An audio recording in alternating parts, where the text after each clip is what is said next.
My dear friends, today's our concept part 4 confusing words. मैंने आपको और भी वीडियो लास्ट वीडियो दिया था कंफ्यूजिंग के लिए। मैं नेक्स्ट में भी दूंगा, क्योंकि देखिए वास्तव में हमारे लिए बहुत ही नेसेसरी होता है फॉर स्पोकन के लिए, राइटिंग के लिए, अपनी बोलचाल की भाषा के लिए। हम कुछ ऐसे वर्ड्स होते हैं जहां हम थोड़ा डाउटफुल हो जाते हैं, बाय मिस्टेक कहीं न कहीं ऐसे शब्द हो जाते हैं जहां वर्ड्स हमें कौन सा यूज करना चाहिए अकॉर्डिंग टू प्रोनाउंसिएशन, वर्ड्स कुछ और ही यूज हो जाता है। तो वास्तव में करेक्ट प्रोनाउंसिएशन के लिए, करेक्ट यूज के लिए करेक्ट वर्ड जानना बहुत ही जरूरी है। कंफ्यूजिंग वर्ड्स जो है जब तक हम क्लियर नहीं होंगे, इसको सही जानकारी होना बहुत जरूरी है। इसको ध्यान में रखें। जितने भी कंफ्यूजिंग वर्ड्स हैं मैक्सिमम मैं आपको प्रयास करूंगा कि ज्यादा से ज्यादा कंफ्यूजिंग वर्ड्स मैं दे दूं, आपका डाउट क्लियर हो जाए, डाउट न रह जाए, कंफ्यूजिंग न रह जाए।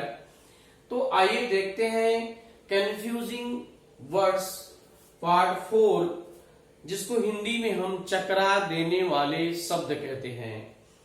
अब ये देखिए,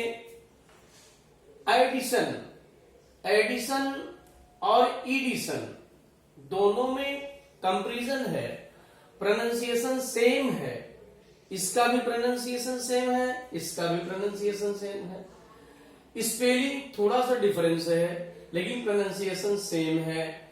तो एडिशन मीन्स जोड़ना, किसी लिस्ट में नाम बढ़ाना, किसी पुस्तक में लेसन बढ़ाना, नाम बढ़ाना, लेसन बढ़ाना।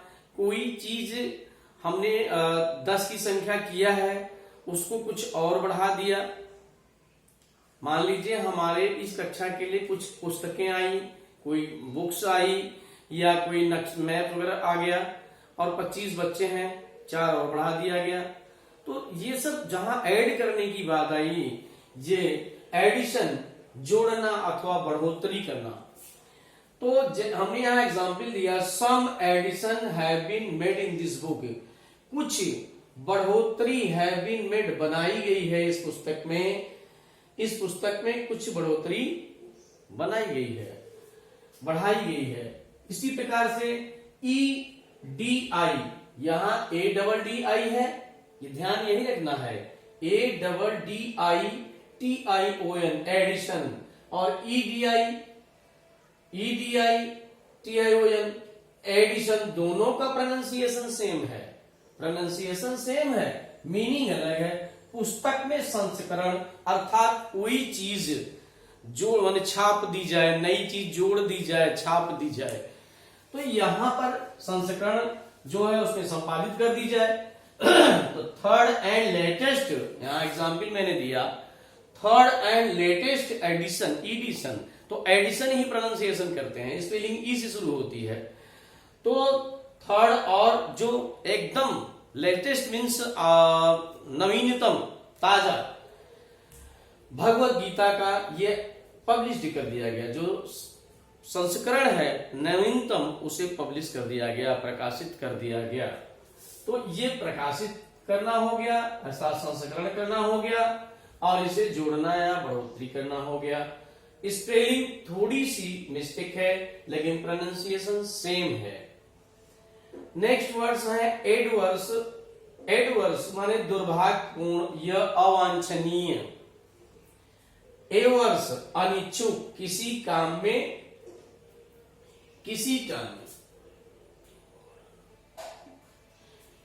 कार्य में, यहां है इन मॉडर्न, यह मूवी है।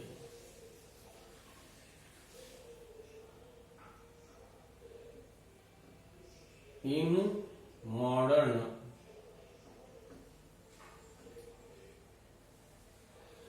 तो यहां पर एडवर्स है, ADVERSE, एडवर्स मैंने दुर्भाग्यपूर्ण या अवांछनीय, जिसको हम अवांछनीय कहते हैं। जैसे अवांछनीय दुर्भाग्यपूर्ण एक पोजीशन होती है, कंडीशन होती है, तो उस जैसे मैंने ट्रू फ्रेंड्स नेवर लीव इन एडवर्स कंडीशन, अवांछनीय दुर्भाग्यपूर्ण कंडीशन में, दुर्भाग्यपूर्ण स्थिति में जो सच्चे मित्र हैं वो छोड़ते नहीं है साथ।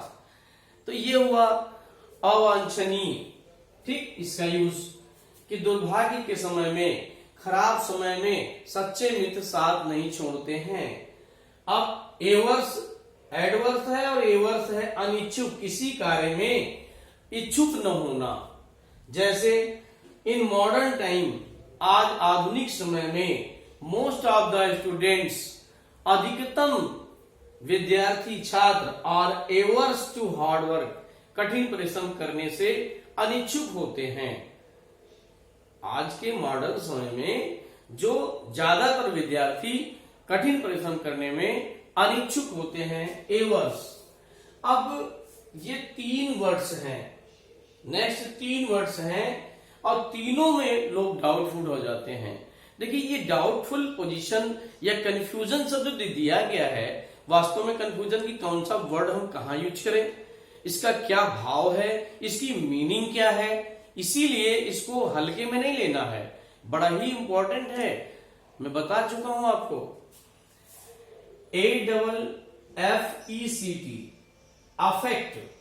तो यहां अफेक्ट माने प्रभावित करना, ECCET इफेक्ट माने प्रभाव, और ECCET इफेक्ट सेम प्रोनाउंसिएशन है, लागू करना।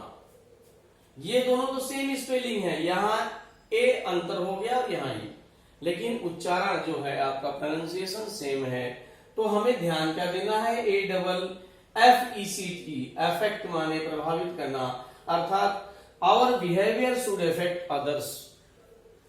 तो यहां हमारा जो व्यवहार है वो दूसरे पर प्रभाव पड़ना चाहिए, हमारे व्यवहार का दूसरे पर प्रभाव पड़ना चाहिए। इसी प्रकार से इफेक्ट माने प्रभाव। अब प्रभाव क्या है, प्रभाव पड़ना किसी के ऊपर। हिज स्पीच, उसके वक्तव्य यानी भाषण, डिड नॉट प्रोड्यूस, कोई पैदा नहीं कर पाया, एनी इफेक्ट, कोई प्रभाव, किस पर, ऑन द ऑडियंस, श्रोताओं पर उसके भाषण का कोई प्रभाव नहीं पड़ पाया। तो ये प्रभाव हो गया इफेक्ट का अर्थ। नेक्स्ट इफेक्ट है लागू करना। जैसे हमारा ओल्ड फैशन है, old rule is steel, steel में तो भी अब भी, the old rule is steel, steel माने तो भी, अब भी, इन इफेक्ट, अब भी लागू है, अब भी लागू है। तो ये इफेक्ट का आप प्रयोग समझ गए कि ये same confusing effect, effect, effect, ये कंफ्यूजिंग वर्ड्स है, वास्तव में इसे जानना जरूरी है। अब नेक्स्ट है ऑलरेडी। ऑलरेडी प्रोनाउंसिएशन बिल्कुल सेम है, अब आपको अंतर कैसे महसूस करना है वो ध्यान से सुनिए। ऑलरेडी, ऑलरेडी यहां क्या है, ALLREADY, ये ऑलरेडी अलग अलग वर्ड्स है, ऑलरेडी यहां अलग अलग वर्ड्स है। तो जब अलग अलग वर्ड्स है तो इसमें हमें क्या करना है, इसके अर्थ का क्या मतलब हुआ, सभी लोग, सभी वस्तुएं, चाहे व्यक्ति हो चाहे वस्तु हो, सब तैयार हैं, सब तैयार हैं। तो इसीलिए रेडी मीन्स तैयार, ऑल माने सभी। तो इसका अर्थ ये है, जब ALL आएगा तो सभी लोग या सभी वस्तुएं तैयार के अर्थ में यूज किया जाएगा। और ALLREADY जहां सिंगल L हो जाएगा, देखिए प्रोनाउंसिएशन बिल्कुल सेम है, ऑलरेडी, ऑलरेडी। इसका अर्थ सभी लोग तैयार, सभी वस्तुएं तैयार, और इसका अर्थ है पहले से ही। हम लोग ये समाचार पहले से सुन चुके हैं, we have heard this news already, we have already heard this news. तो हम सारे समाचार को पहले से सुन चुके हैं, मतलब इससे कोई मतलब नहीं है। इसका ये अर्थ है कि पहले से ही के अर्थ में ALREADY, और ALL जब ये आएगा तो ये सभी लोग या सभी वस्तुएं तैयार के लिए है। अब इसके लिए हमने एग्जाम्पल दिया, we were all ready to go when the class teacher arrived, हम सभी तैयार थे जाने के लिए जब कक्षा अध्यापक आ गए, पहुंच गए। अब ये ऑलरेडी यहां भी वही सेम दिया, we have already began writing, हम लोग लिखना पहले से ही तैयार हो गए थे, पहले से ही तैयार थे, शुरू कर दिए थे, लिखना शुरू कर दिए थे। When the class teacher arrive, जब टीचर आए तो हम लोग पहले से लिखना शुरू कर दिए थे, तैयार हो गए थे। तो पहले से ही और तैयार, सभी लोग तैयार या सभी वस्तुओं। अब नेक्स्ट वर्ड है ऑल टुगेदर, सेम है, थोड़ी सी चीज ध्यान देना है आपको। फिर यहां आया ALL, ऑल टुगेदर। अब देखिए इसका प्रोनाउंसिएशन थोड़ा सा चेंज हो जाता है, ऑल टुगेदर। हमें आगे चल के नेक्स्ट वीडियो में आपको अपना इंस्ट्रक्शन और स्पीकिंग के लिए मैं आपको कुछ प्रोनाउंसिएशन देते हैं कि और सिस्टम बताएंगे कि आपको कैसे वर्ड को, सेंटेंस को और किसी वर्ड्स को कैसे आपको प्रोनाउंसिएट करना है, कहाँ वर्ड्स में खींचना है, कहाँ फास्टली बोलना है, ये सिस्टम भी हम आपको बताते हैं, आगे वीडियो में देंगे। अब यहां देखिए ऑल टुगेदर, हमें बोलना क्या है, ऑल टुगेदर। तो अब ऑल तो पूरा बोल दिए, टुगेदर, टुगेदर। यहां डबल है की मात्रा है, स्पेलिंग सेम है, लेकिन यहां एक वर्ड है ऑल टुगेदर। तो यहां टुगेदर शब्द आए और यहां एक, चूंकि वर्ड एक है, ये वर्ड अलग अलग है, तो ऑल टुगेदर सेम वही चीज ऊपर आई है, सभी लोग मिलकर, सभी लोग मिलकर। और यहां पर क्या हो जाएगा, पूरी तरह से, ऑल टुगेदर सभी लोग मिलकर पूरी तरह से। जैसे the boys and girls sang a song all together, सभी बच्चे, लड़के और लड़कियां सब मिलकर के एक गीत को गाए। और यहां क्या हो जाएगा कि this was all together stand for a person, यह एक विचित्र बात थी, एक व्यक्ति, मेरे जैसे व्यक्ति के लिए एक विचित्र बात थी। तो कैसी बात थी, पूरी तरह विचित्र बात थी। तो यहां पूरी तरह के शब्द में यूज आया कि पूरी तरह हमारे लिए, हमारे जैसे व्यक्ति के लिए विचित्र बात थी। और यहां सभी लोग मिलकर के बात आई। तो इसी ढंग से मैं आपको नेक्स्ट और भी ढेर सारे वीडियो देंगे और ढेर सारे आपके कंफ्यूजिंग वर्ड्स क्लियर करा दूंगा।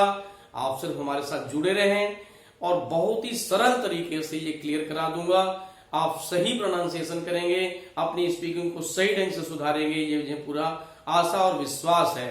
और मैं आपको आशा करता हूं कि किसके लास्ट वीडियोस में जो मैंने दिया है आपके कंफ्यूजिंग वर्ड्स, इसको आप देख रहे हैं, देख लीजिए।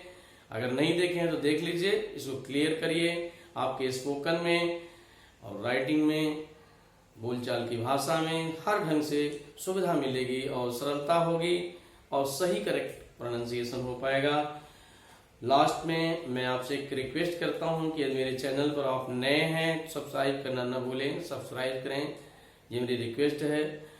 शेयर करें, लाइक करें, ताकि मुझे प्रोत्साहन मिले और मैं आपको नए ढेर सारे वीडियो प्रतिदिन दे सकूं। Thanks for watching my video. Okay.